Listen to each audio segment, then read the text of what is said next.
Perdu au cœur de l'université de Strasbourg, un bâtiment, habituellement ignoré par les passants, recèle pourtant bien des mystères. Telle l'oreille d'un sioux, il écoute les gargouillis du ventre de la Terre. Construite en 1900, la station de sismologie est placée à proximité de l'observatoire pour s'aligner sur son horloge.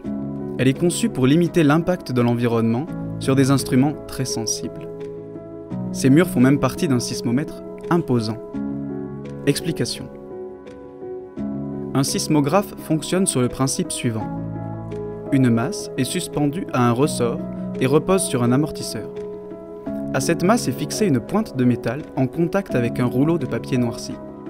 Lors d'un tremblement de terre, le déplacement de la masse imprime les mouvements du sol sur le papier.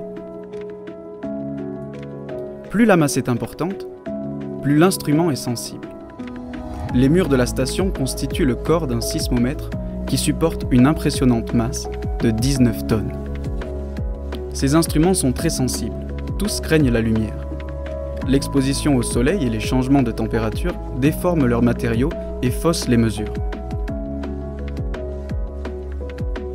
Autre problème, les vibrations produites par l'homme couvrent les ondes sismiques. Pour éviter ces bruits sismiques, la station a été installée loin de la circulation.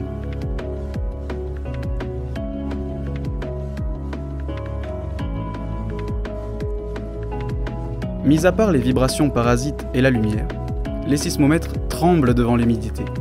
Pour la réguler, 2 murs d'enceinte séparés par des couloirs entourent un bâtiment intérieur. Un système de drainage constitué de galets comble l'espace entre le terrain environnant et les murs extérieurs. Des ouvertures dans les murs et au plafond assurent la ventilation des lieux. Sauf que les courants d'air peuvent troubler les instruments. Alors pour les éviter, un système de ventilation conduit l'air entre les murs d'enceinte uniquement. L'air ressort enfin par 14 cheminées.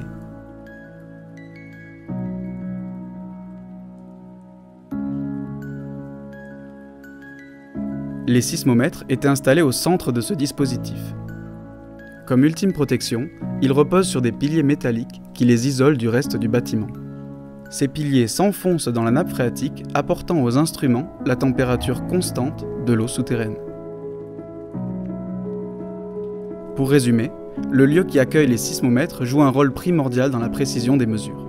Même si les avancées technologiques nous ont permis de réduire la taille des appareils, la sismologie dépend encore aujourd'hui de l'environnement dans lequel ils sont placés.